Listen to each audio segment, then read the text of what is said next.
हाँ भाई, नमस्कार। अपन ने जो लास्ट वाली क्लास थी उसमें ये पढ़ा था कि प्रतिहार वंश की जो शुरुआत की थी अपन ने कि राजपूतों की उत्पत्ति कौन से सिद्धांत के अनुसार किससे हुई, और राजपूतों की उत्पत्ति का जो सर्वमान्य सिद्धांत दिया वो चंद्रवत्ताई ने दिया। ये अपन ने पढ़ लिया। अब अपन आज यहाँ पर ये जो प्रतिहार वंश है इस टॉपिक की अपन शुरुआत करते हैं दोस्तों। प्रतिहार वंश, इसके बारे में सबसे पहले आपको ध्यान रखना है कि अपने मारवाड़ का एक कवि था और उसका नाम था मोणोत नैणसी। मारवाड़ का एक कवि और उसका नाम है मोणोत नैणसी।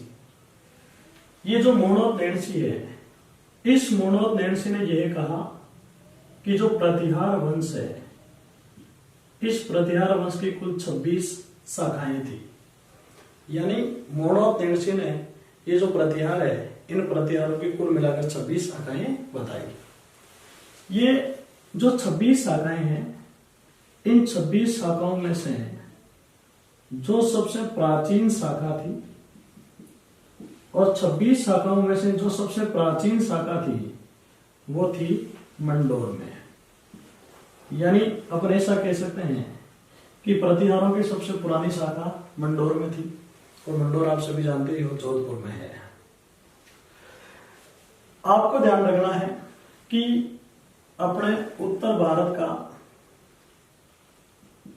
और उत्तर भारत का एक शासक था, और दोस्तों उत्तर भारत के शासक का नाम था इंद्रयुध।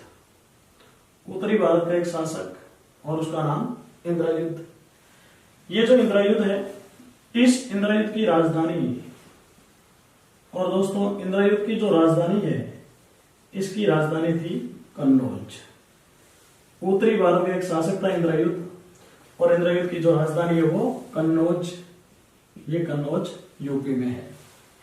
जब इंद्रयुध उत्तरी भारत का शासक था तो इसके काल में, यानी इंद्रयुध के काल में, अपने भारत में 3 नए वंशों की स्थापना हुई। इंद्रयुध के काल में अपने भारत में 3 नए वंशों की क्या हुई? स्थापना हुई। अब ये जो 3 वंश है, उसमें से एक वंश की स्थापना हुई थी मारवाड़ में। इसके अलावा एक वंश की स्थापना हुई थी बंगाल में, और इसके अलावा एक वंश की स्थापना हुई थी दक्षिणी भारत में। यानी इंद्रयुध के काल में 3 नए वंशों की स्थापना हुई। एक वंश की स्थापना मारवाड़ में हुई, एक की बंगाल में हुई, और एक की दक्षिणी भारत में। मारवाड़ में जिस वंश की स्थापना हुई वो है प्रतिहार वंश। अपन ऐसा कह सकते हैं कि मारवाड़ में जिस वंश की स्थापना हुई वो प्रतिहार वंश। इसके अलावा दक्षिणी भारत में जिस वंश की स्थापना हुई वो है राष्ट्रकूट वंश। तो दक्षिणी भारत वाला जो वंश है वो राष्ट्रकूट वंश है। और बंगाल में जिस वंश की स्थापना हुई वो है पाल वंश। तो इंद्रयुध के काल में मारवाड़ में प्रतिहार वंश की स्थापना हुई, दक्षिणी भारत में राष्ट्रकूट वंश की स्थापना हुई, और इसके अलावा बंगाल में पाल वंश की स्थापना हुई। अब ये जो मारवाड़ में प्रतिहार वंश है, इस प्रतिहार वंश की स्थापना करने वाला जो शासक था वो था हरिश्चंद्र। यानी अपन ऐसा कह सकते हैं कि कन्नौज के शासक इंद्रयुध के काल में अपने प्रतिहार वंश की स्थापना हो गई मारवाड़ में, और प्रतिहार वंश का जो संस्थापक था वो कौन था? हरिश्चंद्र। फिर ध्यान रखना, दक्षिणी भारत में जो राष्ट्रकूट वंश है, इस राष्ट्रकूट वंश की स्थापना करने वाला जो शासक था वो था दंती दुर्ग। तो राष्ट्रकूट वंश का जो संस्थापक है वो कौन है भाई? दंती दुर्ग है। और इसके बाद में बंगाल में जो पाल वंश है, इस पाल वंश की स्थापना करने वाला जो शासक था वो था गोपाल। यानी जब प्रतिहार वंश की स्थापना हुई है उसी समय पाल वंश की स्थापना भी हुई है, और उसी समय राष्ट्रकूट वंश की भी स्थापना हुई है। वापस समझना है, अपन ने आज प्रतिहार वंश की शुरुआत की है। प्रतिहार वंश के बारे में एक मारवाड़ का कवि, उसका नाम मोणोत नैणसी, और इसने प्रतिहारों की 26 शाखाएं बताई, और 26 में से जो सबसे प्राचीन शाखा है वो इसने बताई थी मंडोर वाली, और ये मंडोर जोधपुर में है। फिर ध्यान रखना है उत्तरी भारत का एक शासक था, उसका नाम था इंद्रायुध, और ये जो इंद्रायुध है इसकी राजधानी कन्नौज, और कन्नौज दोस्तों यूपी में है। अब जब इंद्रायुध था तो इस इंद्रायुध के काल में अपने भारत में 3 नए वंशों की स्थापना हुई। मारवाड़ में प्रतिहार वंश की स्थापना ये की थी हरिश्चंद्र ने। दक्षिणी भारत में राष्ट्रकूट वंश की स्थापना ये की थी दंतीदुर्ग ने। और इसके अलावा बंगाल में पाल वंश की स्थापना, और ये किसने की थी? गोपाल ने। तो अपन शॉर्ट में ऐसा कह सकते हैं कि जब प्रतिहार वंश की स्थापना हुई तो उसमें कन्नौज का एक शासक था, उसका नाम था इंद्रायुध। लेकिन प्रतिहार वंश की स्थापना करने वाला कौन है? हरिश्चंद्र है।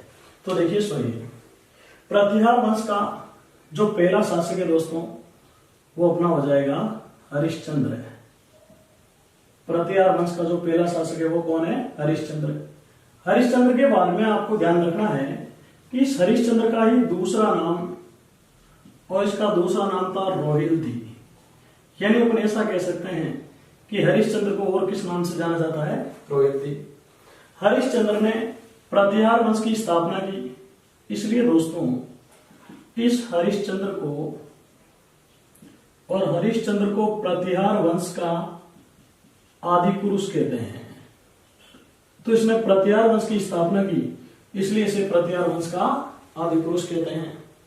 जब हरिश्चंद्र ने प्रतिहार वंश की स्थापना की तो इसने अपने साम्राज्य की राजधानी, और इसने अपने साम्राज्य की राजधानी बनाया था मंडोर को। तो प्रतिहारों की जो पहली राजधानी थी वो कहां थी? मंडोर। और ये जो मंडोर नामक नगर है, इस मंडोर की स्थापना करने का जो श्रेय जाता है वो भी किसको जाता है? हरिश्चंद्र को। यानी अपन ऐसा कह सकते हैं इसने मंडोर नामक नगर की स्थापना की और मंडोर को अपने साम्राज्य की राजधानी बनाया। ये जो मंडोर है जोधपुर में। इस हरिश्चंद्र के बाद में प्रतिहार वंश का एक छोटा सा शासक हुआ, और प्रतिहार वंश का जो छोटा सा शासक हुआ उसका नाम है जोट प्रतिहार। प्रतिहार वंश का एक छोटा सा शासक हुआ, उसका नाम क्या है? जोट प्रतिहार। जोट प्रतिहार की जो सबसे बड़ी विशेषता यह थी कि ये वीणा बजाता था। इसलिए सवाल ऐसे आता है कि प्रतिहारों में एकमात्र वीणा वादक, तो दोस्तों प्रतिहारों में एकमात्र जो वीणा वादक था वो कौन था? जोट प्रतिहार। इस जोट प्रतिहार के बाद में एक शासक, और उसका नाम है नागभट्ट प्रथम। जो मुख्य रूप से शासक हुआ वो कौन हुआ था? नागभट्ट प्रथम।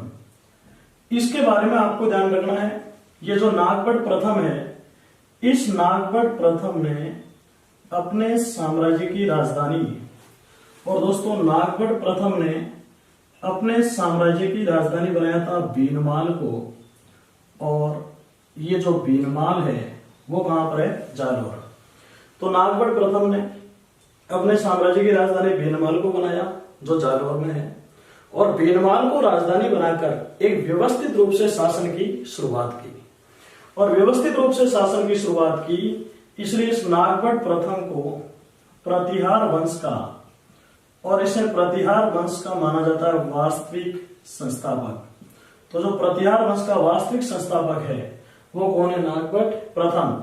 लेकिन सीधा सवाल आ रहा है कि प्रतिहार वंश का संस्थापक, तो ध्यान रखना दोस्तों कि प्रतिहार वंश का केवल संस्थापक पूछा जा रहा है तो कौन होगा?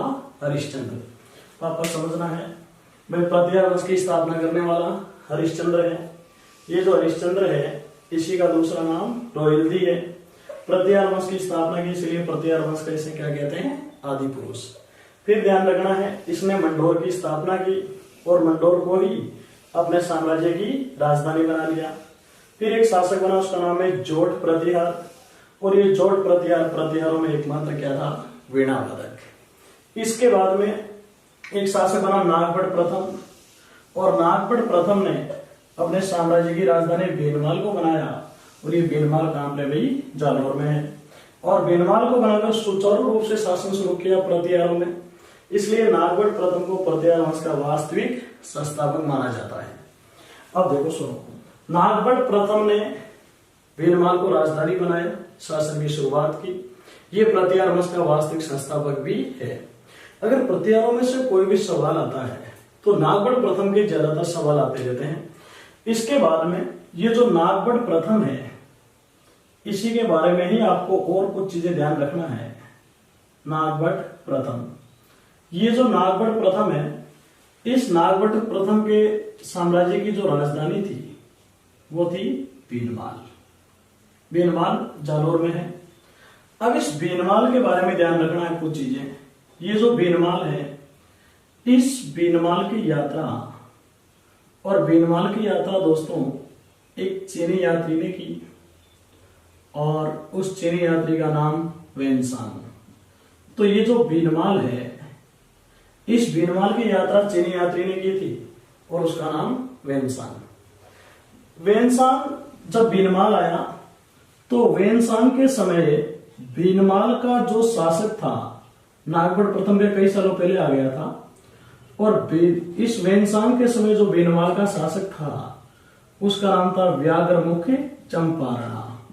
तो ये चीज आपको ध्यान रखना है कि नागबड़ प्रथम ने तो राजधानी बीनमाल को बनाया ही था, लेकिन इसके राजधानी बनाने के कई सालों पहले बीनमाल की यात्रा एक चीनी यात्री ने की, उसका नाम वेनसांग।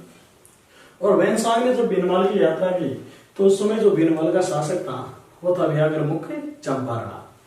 फिर वेनसांग ने ये जो बीनमाल है, इस बीनमाल के लिए ही एक शब्द का प्रयोग किया, और वो शब्द है पीली बोलो।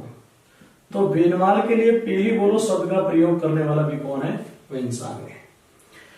ये जो नागबड़ प्रथम है, इस नागबड़ प्रथम की राजधानी बीनमाल थी। इसके अलावा नागबड़ प्रथम की कई सारी उपाधियां थी। ये जो नागबड़ प्रथम है, इसकी कई सारी उपाधियां थी। सबसे पहले नंबर 1, ये जो नागबड़ प्रथम है इसे कहते हैं नागावलोक। तो नागावलोक के नाम से भी जाना जाता है नागबड़ प्रथम को। इसके अलावा नागबड़ प्रथम को कहते हैं राम का प्रतिहार। तो राम का प्रतिहार भी नागबड़ प्रथम को ही कहते हैं। इसके अलावा नागबड़ प्रथम को नारायण की मूर्ति का प्रतीक, तो नारायण की मूर्ति का प्रतीक भी किसको कहते हैं? नागबड़ प्रथम को। इसके अलावा कुछ लोगों ने इसे क्षत्रिय ब्राह्मण भी कहा। तो क्षत्रिय ब्राह्मण भी अगर परीक्षा में पूछा जा रहा है तो क्षत्रिय ब्राह्मण के नाम से भी जाना जाता है नागबड़ प्रथम। तो नागबड़ प्रथम को नागावलोक कहते हैं, राम का प्रतिहार कहते हैं, नारायण की मूर्ति का प्रतीक कहते हैं, और इसे कहते हैं क्षत्रिय ब्राह्मण। अपने यहाँ पर प्रतिहार वंश का जो शासक है वो था नागबड़ प्रथम। अब जब नागबड़ प्रथम शासक था तो इस नागबड़ प्रथम के काल में, और दोस्तों नागबड़ प्रथम के काल में अपने भारत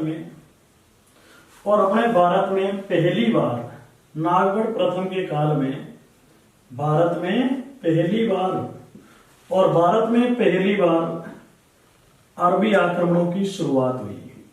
तो ध्यान रखना है, अपने भारत में पहली बार अरबी आक्रमणों की जो शुरुआत है वो हुई थी किसके काल में? नागबड़ प्रथम के काल में।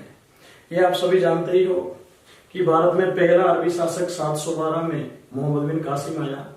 फिर उसके सेनापति आगे आते रहे, और एक अरबी सेनापति था, और उस अरबी सेनापति का नाम था अब्दुल।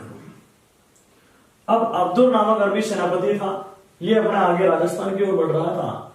तो नागबड़ प्रथम और इस अब्दुल के बीच, और नागबड़ प्रथम और अब्दुल के बीच 730 में एक युद्ध लड़ा गया, और युद्ध का नाम है राजस्थान का युद्ध। तो ध्यान रखना है कि नागबड़ प्रथम और अब्दुल के बीच में 730 में कौन सा युद्ध हुआ? राजस्थान का युद्ध। ये जो राजस्थान का युद्ध है, इस राजस्थान के युद्ध में नागबड़ प्रथम की क्या हो गई थी? विजय।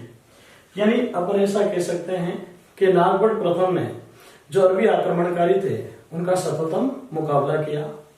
तो ये जो नागबड़ प्रथम है, इस नागबड़ प्रथम ने अरबी आक्रमणों का, और इसने अरबी आक्रमणों का सफलतम मुकाबला किया। तो भाई अरबी आक्रमणों का सफलतम मुकाबला करने वाला कौन है? नागबड़ प्रथम। फिर ये जो नागबड़ प्रथम है, इस नागबड़ प्रथम को दोस्तों एक प्रशस्ति है, और उसका नाम है ग्वालियर प्रशस्ति। नागभट्ट प्रथम को कौन सी प्रशस्ति? ग्वालियर। और ये जो ग्वालियर प्रशस्ति है वो कहां से मिली? एमपी से। और इस ग्वालियर प्रशस्ति में नागभट्ट प्रथम को एक उपाधि दी गई है और वो है मलेच्छों का नाशक। तो मलेच्छों का नाशक भी कहा गया है और मलेच्छों का नाशक भी कहा गया है किसको? नागभट्ट प्रथम को। तो नागभट्ट प्रथम को मलेच्छों का नाशक जिस प्रशस्ति में कहा गया है वो कौन सी है? ग्वालियर। और ये कहां पर है? एमपी। यहाँ पर जो मलेच्छ शब्द का प्रयोग हुआ है वो हुआ है अरबों के लिए, यानी अपन ऐसा कह सकते हैं कि अरबों का नाश करने वाला, और अरबों का नाश करने वाला जो प्रतिहार वंश का शासक वो नागभट्ट प्रथम। फिर ये जो नागभट्ट प्रथम है, इस नागभट्ट प्रथम ने एक बार अपने साम्राज्य की राजधानी मेड़ता को भी बनाया जो नागौर में है। तो प्रतिहार वंश के वो शासक जिसने राजधानी बेनवाल को बनाया वो भी नागभट्ट प्रथम है, मेड़ता को राजधानी बनाने वाला भी नागभट्ट प्रथम है। और इसने अंत में अपने साम्राज्य की राजधानी बनाया था अवंती को। और ये जो अवंती है इसका वर्तमान नाम है उज्जैन। यानी अपन ऐसा कह सकते हैं कि नागभट्ट प्रथम की जो सबसे अंत में राजधानी थी वो अवंती थी, यानी वर्तमान नाम क्या है? उज्जैन, जो एमपी में है। तो वापस समझना, अपन एक प्रतिहार वंश का शासक पढ़ रहे थे, उसका नाम था नागभट्ट प्रथम। ये प्रतिहार वंश का वास्तविक संस्थापक है। फिर अपन को ध्यान रखना इसकी राजधानी पहले बीनमाल थी। बीनमाल की यात्रा एक चीनी यात्री ने की और उसका नाम वेनसांग। वेनसांग के बारे में दो चीजें याद रख लो, जिसमें वेनसांग बीनमाल आया उसमें बीनमाल का शासक व्याघ्र मुख चंपारणा, और इसके अलावा वेनसांग ने बीनमाल को क्या कहा? पीली बोलो। फिर ये जो नागभट्ट प्रथम है इसकी बहुत सारी उपाधियां हैं। इसे कहते हैं नागावलोक, इसके अलावा इसे कहते हैं राम का प्रतिहार, इसके अलावा इसे कहते हैं नारायण की मूर्ति का प्रतीक, और इसे कहते हैं क्षत्रिय ब्राह्मण। फिर अपन को ध्यान रखना है इसके काल में भारत में पहली बार अरबी आक्रमणों की शुरुआत हुई। आपको याद रहना चाहिए भारत में आने वाला पहला अरबी शासक था मोहम्मद बिन कासिम। फिर एक अरबी सेनापति आगे आया, उसका नाम था अब्दुल और नागभट्ट प्रथम के बीच 730 में राजस्थान का युद्ध हुआ और राजस्थान के युद्ध में नागभट्ट प्रथम की विजय हो गई। यानी नागभट्ट प्रथम ने अरबी आक्रमणों का सफलतम मुकाबला किया, इसलिए नागभट्ट प्रथम को ग्वालियर प्रशस्ति में, ये जो ग्वालियर प्रशस्ति है वो एमपी से मिली और ग्वालियर प्रशस्ति में कहा गया मलेच्छों का नाशक, यानी अरबों का नाश करने वाला। नागभट्ट प्रथम ने एक बार अपने साम्राज्य की राजधानी मेड़ता को भी बनाया जो नागौर में है, और अंत में यह साम्राज्य की राजधानी अवंती को बना दिया था इसने, और अवंती का वर्तमान नाम उज्जैन में, जो कहां पर है? एमपी में है। कितने मिनट का लास्ट में से बोला करो। हाँ, अब देखो ये जो नागभट्ट प्रथम है, ये नागभट्ट प्रथम अपने साम्राज्य की जो अंतिम इसने राजधानी बनाई वो किसको बनाया? उज्जैन को। फिर नागभट्ट प्रथम के बाद में प्रतिहार वंश का एक छोटा सा शासक बना, उसका नाम कुक्कुक, और इस कुक्कुक के बाद में प्रतिहार वंश का एक और शासक बना और उसका नाम देवराज। ये जो देवराज है इसने उज्जैन पर विधिवत रूप से शासन किया, इसलिए जो देवराज है इस देवराज को, और देवराज को इतिहास में कहा जाता है उज्जैन का राजा। तो ये जो देवराज है इसे इतिहास में क्या कहते हैं? उज्जैन का राजा। फिर इस देवराज के बाद में प्रतिहार वंश का एक शासक बना, और दोस्तों उस शासक का नाम है वत्सराज। देवराज के बाद में जो प्रतिहार वंश का शासक बना उसका नाम क्या है? वत्सराज। ये जो वत्सराज है, इस वत्सराज के पास पैसा नहीं था, यानी धन नहीं था इसके पास, क्योंकि जब नागभट्ट प्रथम शासक था तो उसने अरबी आक्रमणों का सामना करते हुए सारे धन को बर्बाद कर दिया। ये योग्य तो था लेकिन इसके पास पैसा नहीं था। तो इस वत्सराज के समकालीन और वत्सराज के समकालीन कन्नौज का एक अयोग्य शासक था, और कन्नौज का जो अयोग्य शासक था उसका नाम था इंद्रायुध सेकंड। तो ये इंद्रायुध सेकंड अयोग्य है लेकिन इसके पास धन था, क्योंकि ये कन्नौज, गंगा और यमुना, इन दोनों नदियों के बीच में स्थित था, यमुना और गंगा। और दो नदियों के बीच का जो स्थान होता है उसे दोआब कहते हैं, और दोआब में कृषि अच्छी खासी होती है। तो इंद्रजित सेकंड के पास धन था लेकिन ये योग्य नहीं था, इसके पास योग्यता है लेकिन इसके पास धन नहीं है। तो इस वत्सराज ने आक्रमण किया, और वत्सराज ने आक्रमण किस पर किया? इंद्रजित सेकंड पर। तो इंद्रजित सेकंड की क्या हो गई? हार। तो वत्सराज ने इंद्रजित सेकंड पर आक्रमण किया और इसको हरा दिया। अब वत्सराज का अधिकार कहां हो गया? कन्नौज। लेकिन जब वत्सराज ने कन्नौज को जीत लिया तो इस बात का पता चला था, और इस बात का पता चला था पाल वंश के एक शासक को। और उस समय जो पाल वंश का शासक था उसका नाम क्या था? धर्मपाल। धर्मपाल को यह पता लग गया था कि वत्सराज ने तो कन्नौज को जीत लिया, सारे पैसे वत्सराज ले जाएगा। तो इस धर्मपाल ने आक्रमण किया, और धर्मपाल ने वत्सराज पर आक्रमण किया। तो वत्सराज और धर्मपाल के बीच में एक युद्ध हुआ दोस्तों, और उस युद्ध का नाम है मुंगेर का युद्ध। और मुंगेर के युद्ध में धर्मपाल की क्या हो गई? हार। यानी धर्मपाल वत्सराज को हराने के लिए आया था लेकिन खुद धर्मपाल की हार हो गई। अब कन्नौज को लेकर वत्सराज जो प्रतिहार वंश का शासक है और धर्मपाल जो पाल वंश का शासक है, ये दोनों आपस में लड़े। और ये दोनों आपस में लड़े तो इस बात का पता दक्षिणी भारत में, और दक्षिणी भारत में जो वंश था वो अपना कौन सा था? राष्ट्रकूट। और दक्षिणी भारत के राष्ट्रकूट वंश का जो शासक था उसका नाम था ध्रुव प्रथम। तो दक्षिणी भारत के राष्ट्रकूट वंश के शासक ध्रुव प्रथम को इस बात का पता लगा कि कन्नौज को लेकर आपस में लड़ रहे हैं वत्सराज और कौन? धर्मपाल। तो इस ध्रुव प्रथम ने आक्रमण किया किस पर? कन्नौज पर। उस समय कन्नौज को जीता हुआ कौन था? वत्सराज। और ध्रुव प्रथम ने ये जो वत्सराज है इस वत्सराज को हरा दिया, यानी ध्रुव प्रथम से हार गया अपने प्रतिहार वंश का शासक कौन? वत्सराज। वत्सराज ध्रुव प्रथम से हारने के बाद में, और वत्सराज ध्रुव प्रथम से हारने के बाद में कहां आ गया? बीनमाल। बीनमाल आ गया कौन है? वत्सराज। अब देखो ये कन्नौज है, इस कन्नौज को लेकर तीन वंश आपस में लड़े हैं। कन्नौज को लेकर कितने वंश आपस में लड़े हैं? तीन, प्रतिहार, पाल और राष्ट्रकूट।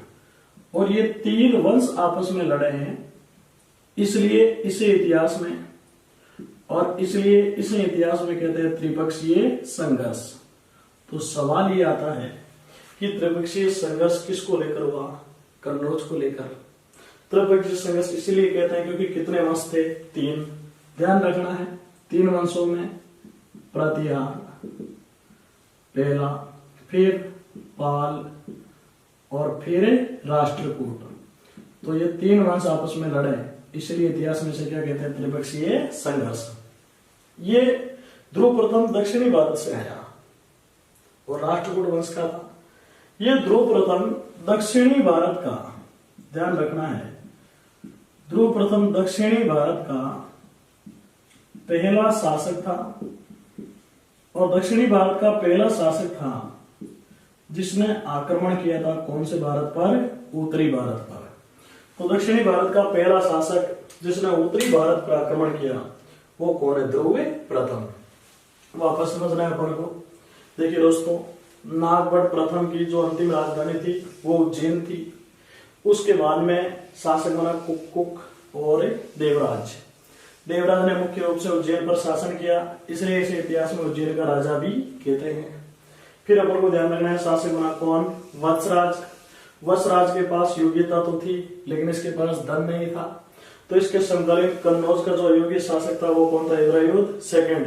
ये अयोग्य था लेकिन इसके पास धन था, क्योंकि कन्नौज गंगा और यमुना नदियों के दोआब में स्थित है।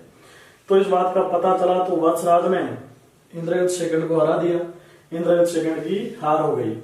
और ये दोनों आपस में लड़े, इस बात का पता पाल वंश के शासक को चला, उसका नाम धर्मपाल। तो धर्मपाल और वत्सराज के बीच में जो युद्ध हुआ वो कौन सा? मुंगेर का युद्ध हुआ। और मुंगेर के युद्ध में ये जो धर्मपाल है इसकी हार हो गई। इस बात का पता दक्षिणी भारत में चला राष्ट्रकूट वंश के शासक को, और उसका नाम ध्रुव प्रथम। ध्रुव प्रथम ने कन्नौज पर आक्रमण किया, और कन्नौज पर आक्रमण किया तो हार गया कौन? वत्सराज। और वत्सराज कन्नौज से हार के कहा आ गया? बीनमाल। आपको ध्यान रखना है कि कन्नौज को लेकर 3 वंश आपस में लड़े। इतिहास में इसे कहते हैं त्रिपक्षीय संघर्ष। त्रिपक्षीय संघर्ष में पहला प्रतिहार है, दूसरा पाल है, और तीसरा कौन सा है? राष्ट्रकूट। ये ध्रुव प्रथम दक्षिणी भारत का पहला शासक था जिसने आक्रमण किया था उत्तरी भारत पर। तो भाई दक्षिणी भारत का पहला शासक जिसने उत्तरी भारत पर आक्रमण किया वो कौन है? ध्रुव प्रथम। अब वत्सराज इसने कन्नौज को जीत तो लिया, लेकिन कन्नौज को राजधानी नहीं बना पाया, और ये वापस कहां आ गया? बीनमाल आ गया। आपको ध्यान रखना है कि इस वत्सराज ने बीनमाल में, जालौर में है, और इस वत्सराज ने बीनमाल में एक यज्ञ करवाया, और वो है राजसूय यज्ञ। तो भाई बीनमाल में राजसूय यज्ञ करवाने वाला जो शासक है वो कौन है? वत्सराज है। फिर वत्सराज के बारे में ध्यान रखना है कि इस वत्सराज ने एक बार मांडी वंश को हराया, और मांडी वंश को हराने के कारण इसकी जो उपाधि रही वो कौन सी रही? रणहस्तिन। तो ध्यान रखेंगे अपन कि जो वत्सराज है इसने मांडी वंश को हराया, और कौन सी उपाधि ली थी? रणहस्तिन। तो रणहस्तिन के नाम से कौन जाना जाएगा? वत्सराज। फिर ये जो वत्सराज है ये अपने दरबार में वैष्णव धर्म को संरक्षण देता था, और वैष्णव धर्म को संरक्षण देने के कारण इसकी जो उपाधि है वो थी जेवरा। तो वैष्णव धर्म को संरक्षण देने के कारण वत्सराज की उपाधि कौन सी है भाई? जेवरा। इसके बाद में ये जो वत्सराज है, इस वत्सराज का दरबारी कवि या दरबारी विद्वान कह सकते हैं। इसका एक दरबारी विद्वान था, उसका नाम था उद्योतन सूरी, और इसका दूसरा दरबारी विद्वान था और उसका नाम था जिनभद्र सूरी। तो ध्यान रखना है कि वत्सराज का दरबारी विद्वान एक उद्योतन सूरी और दूसरा जिनभद्र सूरी। ये जो उद्योतन सूरी है इसने दोस्तों एक ग्रंथ लिखा, और उस ग्रंथ का नाम क्या है? कोल्यमाला। तो इस कोल्यमाला नामक ग्रंथ की रचना करने वाला कौन है? उद्योतन सूरी। इसके अलावा एक कौन है? जिनभद्र सूरी। और दोस्तों जिनभद्र सूरी ने एक ग्रंथ लिखा और वो है हरिवंश पुराण। तो भाई हरिवंश पुराण नामक ग्रंथ की रचना करने वाला कौन है? जिनभद्र सूरी। तो ये दोनों जो विद्वान थे वो वत्सराज के काल में ही थे। फिर अपन को ध्यान रखना है कि ये जो वत्सराज है, इस वत्सराज ने ओंसिया में,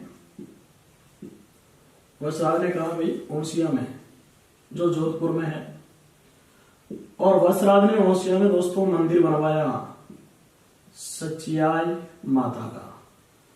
तो जो ओंसिया में सचियाई माता का मंदिर बना हुआ है इसका निर्माण करवाने वाला शासक कौन हुआ? वत्सराज हुआ। इसके अलावा इसने ओंसिया में महावीर स्वामी का मंदिर भी बनवाया। इसने ओंसिया में महावीर स्वामी का मंदिर भी बनवाया। महावीर स्वामी जो जैन धर्म के 24वें तीर्थंकर थे उनका मंदिर बनवाया। तो इसका मतलब ये जैन मंदिर हो गया। और अपना जो पूरा पश्चिमी भारत है, पश्चिमी भारत में जो पहला जैन मंदिर बना वो यही बना था, महावीर स्वामी का मंदिर। तो अपन ऐसा कह सकते हैं कि महावीर स्वामी का मंदिर पश्चिमी भारत का, और महावीर स्वामी का मंदिर पश्चिमी भारत का सबसे प्राचीन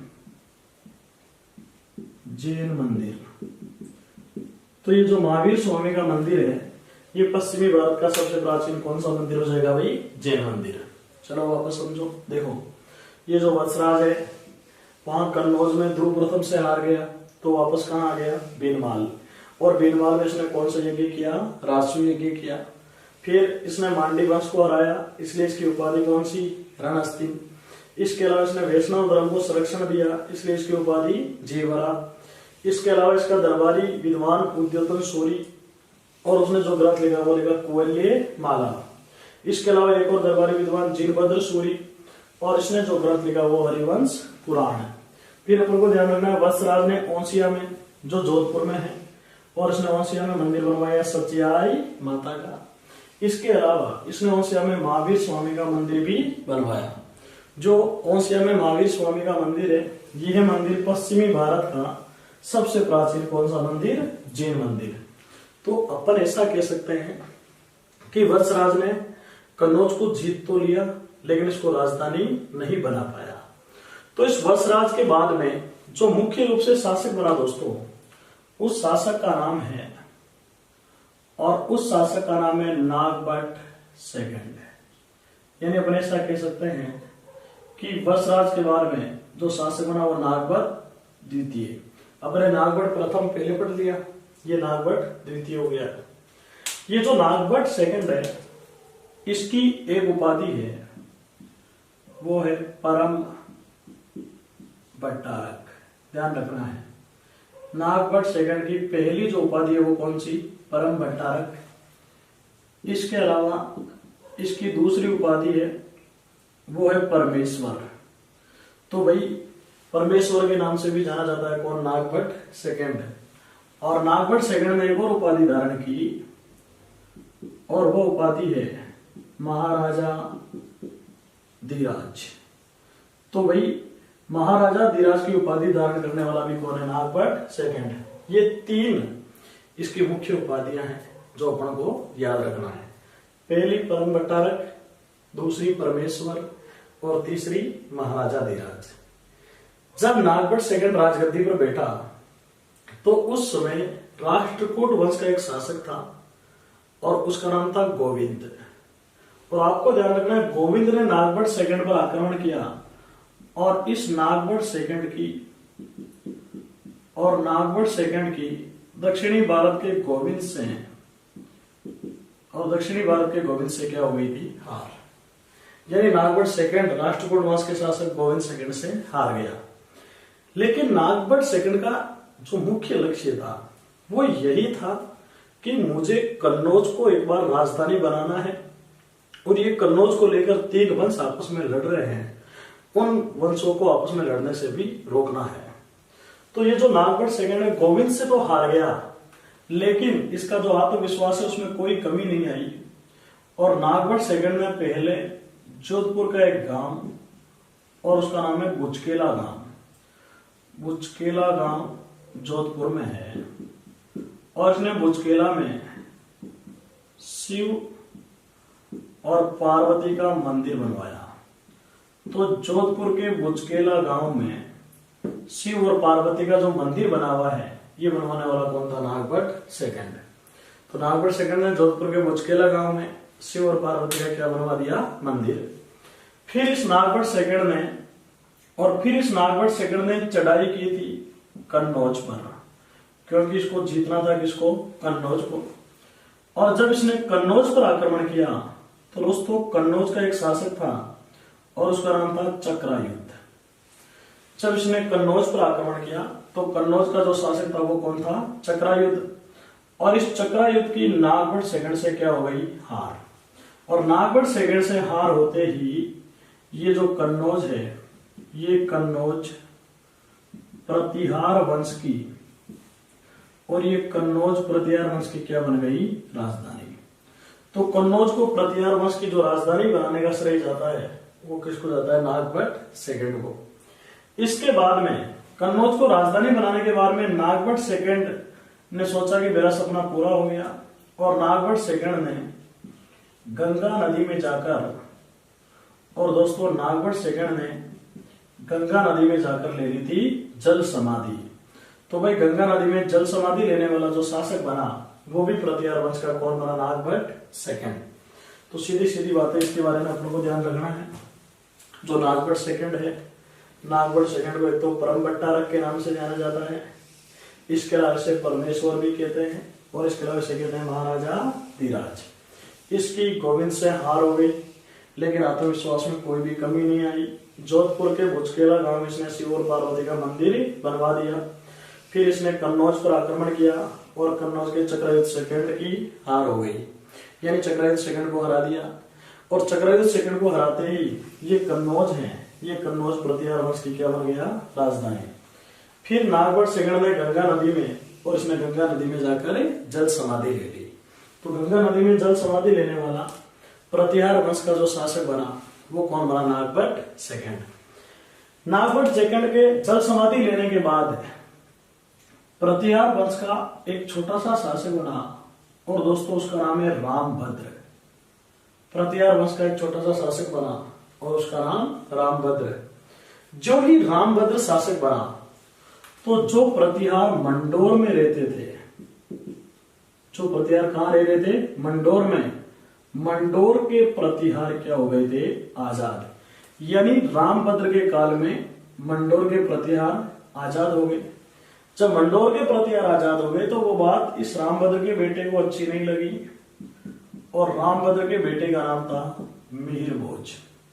ध्यान रखना है, रामभद्र के काल में मंडोर के प्रतिहार आजाद हुए, उसमें इसका बेटा कौन, मिहिर भोज। मिहिर भोज को ऐसा लगा कि मेरे पिता तो कमजोर है और मुझे शासन करना चाहिए, इसलिए इस मिहिर भोज ने क्या किया, पहले अपने पिता की हत्या की, यानी रामभद्र की हत्या उसके बेटे ने कर दी और उसका नाम मिहिर भोज। इतिहास में कोई भी बेटा अगर अपने पिता की हत्या किए हुआ होता है तो उसे कहते हैं पितृहंता। तो अपन ऐसा कह सकते हैं कि ये जो मिहिर भोज है, ये मिहिर भोज प्रतिहारों का, और मिहिर भोज प्रतिहारों का क्या है भाई, पितृहंता। तो प्रतिहारों का पितृहंता कौन हुआ, मिहिर भोज। ठीक है, अब अपन जो शासक पढ़ेंगे वो कौन आएगा, मिहिर भोज। वापस समझना, रामभद्र के काल में और इसके काल में मंडोर के प्रतिहार आजाद हुए, तो इसके बेटे मिहिर भोज ने इसकी हत्या कर दी, और ये मिहिर भोज, ये जो प्रतिहार है, इन प्रतिहारों का क्या कहलाता है, पितृहंता। तो प्रतिहारों का पितृहंता कौन, मिहिर भोज। अच्छा भाई हो गया? आओ। हाँ, तो ये जो मिहिर भोज है इसके बारे में अब अपन पढ़ेंगे। देखिए दोस्तों, सबसे पहले ये जो मिहिर भोज है इसकी भी उपाधियां थी। जैसे मिहिर भोज को एक तो आदिवरा के नाम से जाना जाता है, और इसके अलावा इसकी उपाधि कौन सी थी, प्रभास पाटन। तो आदिवरा और प्रभास पाटन मिहिर भोज को कहते हैं। प्रतिहारों का पितृहंता मिहिर भोज होगा, जो अपन पहले पढ़ चुके हैं। फिर इस मिहिर भोज के बारे में ध्यान रखना है, ये जो मिहिर भोज है, इस मिहिर भोज के काल में और मिहिर भोज के काल में पूर्णतः जो त्रिपक्षीय संघर्ष था वो खत्म हो गया। पूर्णतः त्रिपक्षीय संघर्ष समाप्त। तो पूर्णतः त्रिपक्षीय संघर्ष समाप्त हुआ किसके काल में, मिहिर भोज के काल में। अब ऐसा कह सकते हैं, अंतिम रूप से कन्नौज पर जो अधिकार करने वाला शासक रहा था वो कौन रहा था, मिहिर भोज। ये जो मिहिर भोज है, ऐसा माना जाता है कि मिहिर भोज अपने समय का और अपने समय का उत्तरी भारत का, ध्यान रखना है, मिहिर भोज अपने समय का उत्तरी भारत का सबसे शक्तिशाली शासक था। तो भाई अपने समय का उत्तरी भारत का जो सबसे शक्तिशाली शासक बना वो कौन बन गया, मिहिर भोज। तो अपन ध्यान रखेंगे, इसकी एक उपाधि आदिवरा, एक प्रभास पाटन। इसके काल में जो त्रिपक्षीय संघर्ष चल रहा था वो पूर्णतः समाप्त हो गया, और अंतिम रूप से कन्नौज पर अधिकार करने वाला प्रतिहार वंश का शासक भी मिहिर भोज था। ये अपने समय का उत्तरी भारत का सबसे शक्तिशाली शासक था। ये जो मिहिर भोज है, इस मिहिर भोज ने मालवा पर आक्रमण किया, और मालवा पर आक्रमण करके कृष्ण तृतीय को हराया, और दोस्तों कृष्ण तृतीय को हराने के बाद में इसने मालवा पर अधिकार कर लिया। तो मालवा के कृष्ण तृतीय को हराकर मालवा पर अधिकार करने वाला जो शासक है वो अपना मिहिर भोज है। इस मिहिर भोज के काल में और मिहिर भोज के काल में दोस्तों एक अरबी यात्री आया, और जो अरबी यात्री आया उसका नाम था सुलेमान। तो भाई अरबी यात्री सुलेमान जिस शासक के काल में आया है वो कौन है? मिहिर भोज। ये जो सुलेमान है, इस सुलेमान ने मिहिर भोज के लिए, और सुलेमान ने मिहिर भोज के लिए एक शब्द का प्रयोग किया है, और वो शब्द है बरुआ। यानी मिहिर भोज को बरुआ कहने वाला जो व्यक्ति था वो कौन था? सुलेमान।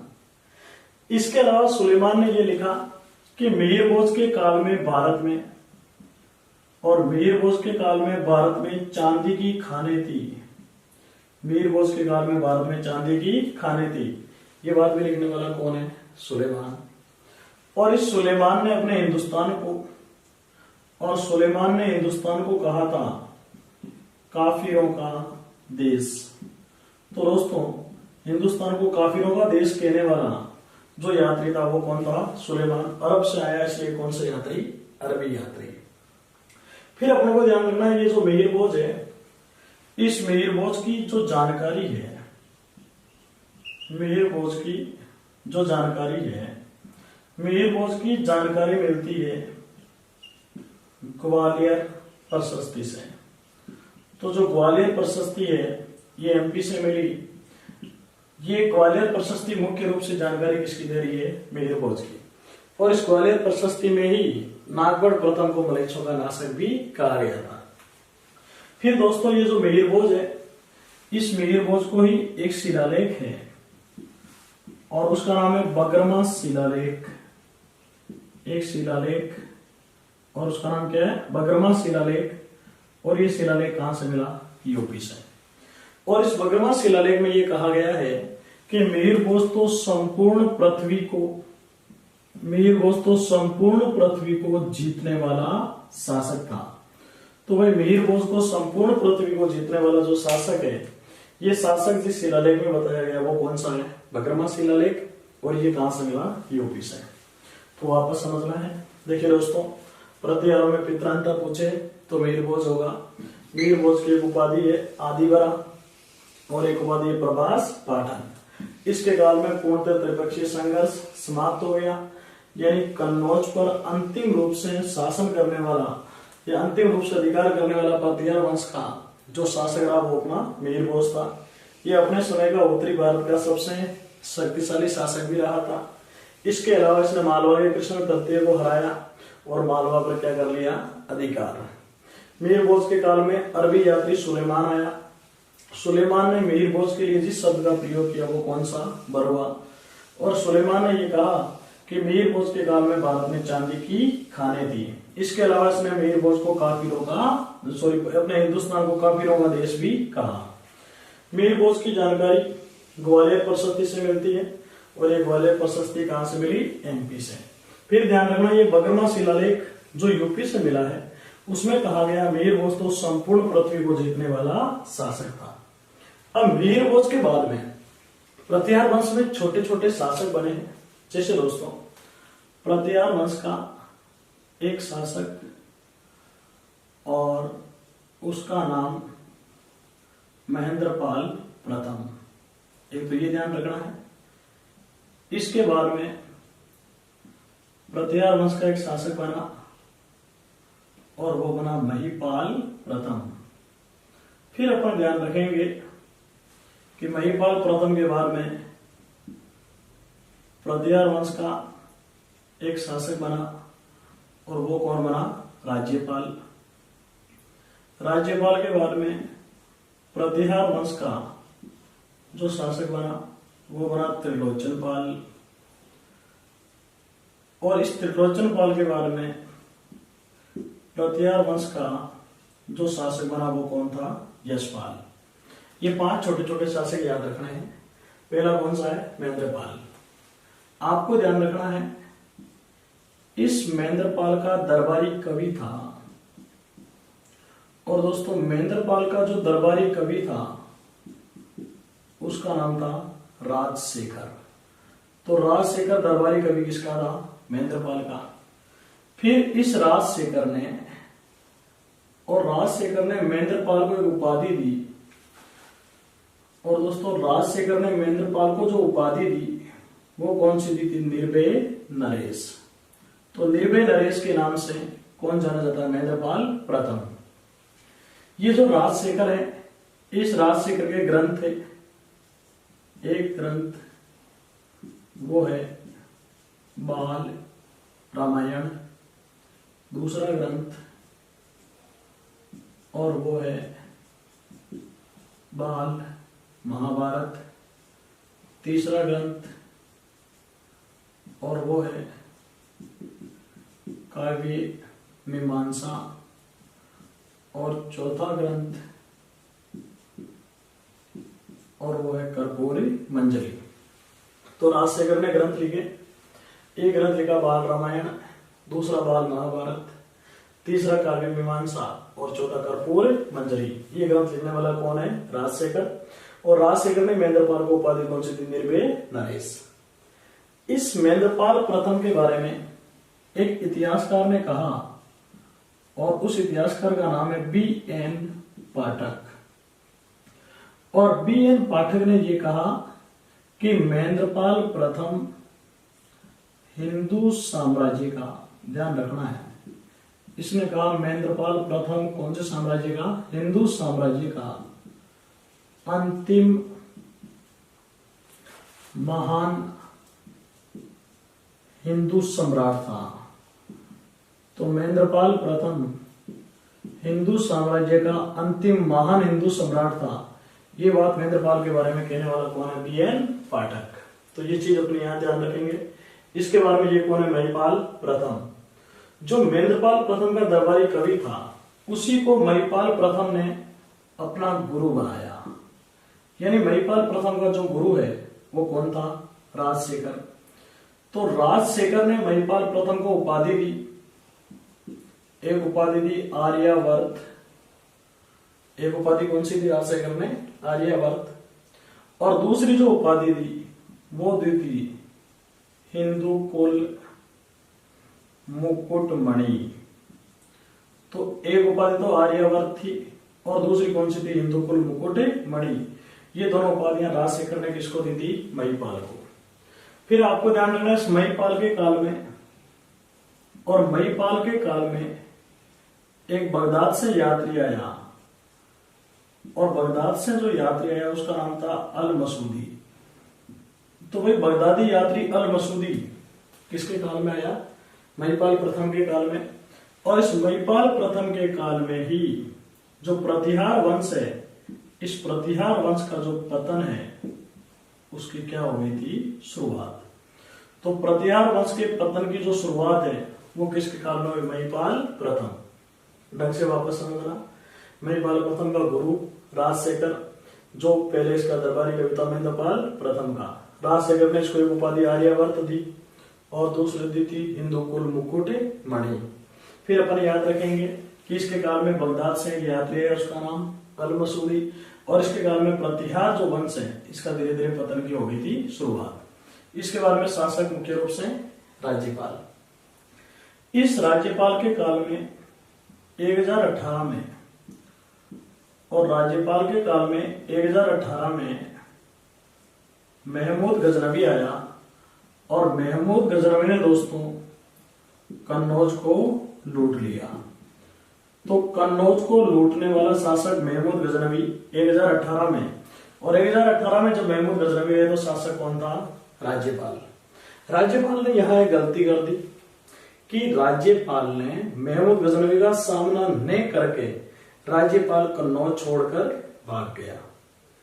जब ये कन्नौज छोड़कर भाग गया तो बाकी भारत के जो राजा थे उन्होंने एक संघ बनाया, और संघ बनाकर ये कहा अपने हिंदुस्तान में इतना डरपोक शासक नहीं होना चाहिए, और शेष भारत के राजाओं ने एक संघ बनाकर राज्यपाल की हत्या कर दी। तो पर ध्यान रखेंगे कन्नौज छोड़कर भागने के कारण शेष भारत के शासकों ने और शेष भारत के शासकों ने संघ बनाकर जो राज्यपाल है इसकी क्या कर दी थी, हत्या। राज्यपाल की हत्या की और नया शासक किसको बनाया, त्रिलोचन पाल को। अब त्रिलोचन पाल शासक बना तो फिर से महमूद गजनवी आ गया और 1019 में महमूद गजनवी ने, और दोस्तों 1019 में महमूद गजनवी ने फिर से लूट लिया था किसको, कन्नौज को। ध्यान रखना है, महमूद गजनवी ने कन्नौज को फिर से लूटा। कब लूटा, 1019 में। तब शासक कौन था, त्रिलोचन पाल। और जब 1018 में लूटा है तब शासक कौन है, राज्यपाल। फिर कन्नौज में प्रतिहार वंश का अंतिम शासक 1026 ईस्वी में, ध्यान रखना है, प्रतिहार वंश का अंतिम शासक, और प्रतिहार वंश का जो अंतिम शासक रहा वो 1026 ईस्वी में कौन रहा था, यशपाल। ये अपन सारी चीजें यहाँ पर याद रखेंगे। अब देखिए दोस्तों, ये जो प्रतिहार है आपको ध्यान रखना है, प्रतिहारों की जो अश्व सेना है यानी घोड़ों वाली सेना, और प्रतिहारों की अश्व सेना आपको ध्यान रखना उस समय की सर्वश्रेष्ठ अश्व सेना थी। तो उस समय की सर्वश्रेष्ठ अश्व सेना किनकी थी भाई, प्रतिहारों की, यानी राजपूत काल था। तो उस राजपूत काल में जो सबसे बड़ी अश्व सेना थी वो अश्व सेना किनकी थी, प्रतिहारों की। देखिए दोस्तों ध्यान रखना है, ये शासक कौन हुआ, महेंद्रपाल प्रथम। इस महेंद्रपाल प्रथम का दरबारी कवि राजशेखर ने महेंद्रपाल प्रथम को उपाधि दी निर्भय नरेश। राजशेखर ने एक ग्रंथ लिखा बाल रामायण, दूसरा ग्रंथ लिखा बाल महाभारत, तीसरा काव्य मीमांसा और चौथा कर्पूरी मंजरी। ध्यान रखना है, इतिहासकार उसका नाम BN पाठक, और इस BN पाठक ने कहा महेंद्रपाल प्रथम हिंदू साम्राज्य का अंतिम महान हिंदू सम्राट था। तो भाई ये बात कहने वाला कौन है, BN पाठक। फिर अपन ध्यान रखेंगे महिपाल प्रथम ने राजशेखर को अपना गुरु बनाया। राजशेखर ने इसको उपाधि दी आर्यावर्त और रघुकुल मुकुट मणि। इसके बारे में ध्यान रखना, इसके काल में बगदाद से यात्री आया कौन, अल मसूदी, और इसके काल में प्रतिहार वंश का जो पतन है उसकी क्या हो गई थी, शुरुआत। तो प्रतिहारों के पतन की शुरुआत किसके काल में हुई, महिपाल प्रथम के काल में। तो अपन ऐसा भी कह सकते हैं कि प्रतिहार वंश का अंतिम योग्य शासक, तो अंतिम योग्य शासक कौन होगा, महिपाल। ध्यान रखना, प्रतिहार वंश का अंतिम शासक पूछे तो यशपाल है, लेकिन अंतिम योग्य शासक कौन होगा, महिपाल। फिर एक शासक बना, उसका नाम है राज्यपाल। इसके काल में 1018 में महमूद गजनवी ने कन्नौज को लूट लिया। फिर दोस्तों शेष, जब राज्यपाल के काल में महमूद गजनवी कन्नौज को लूट रहा था तो राज्यपाल कन्नौज छोड़कर भाग गया। तो शेष भारत के राजाओं ने संघ बनाया और राज्यपाल की हत्या कर दी। फिर एक शासक बना, उसका नाम है त्रिलोचन पाल। इस त्रिलोचन पाल के काल में 1019 में महमूद गजनवी ने फिर से किसको लूटा, कन्नौज को लूटा। इसके बारे में ध्यान रखना है, जो शासक है वो कौन है, यशपाल। और यशपाल 1026 ईस्वी में अपने प्रतिहार वंश का अंतिम शासक रहा। फिर अपन ध्यान रखेंगे, प्रतिहारों की जो अश्व सेना है ये उस समय की सर्वश्रेष्ठ अश्व सेना थी। तो दोस्तों ये अपना वंश था, कौन सा, प्रतिहार वंश। आगे वाली जो क्लास होगी उसमें अपन पढ़ेंगे चौहान वंश। चौहानों में सबसे पहले अपन अजमेर के चौहान पढ़ेंगे, फिर रणथंभौर के पढ़ेंगे, इसके बाद में जालौर, फिर सिरोही है, जैसे थोड़ा सा नाडौल भी है, बूंदी भी है, कोटा, वो भी थोड़े थोड़े से अपन पढ़ेंगे।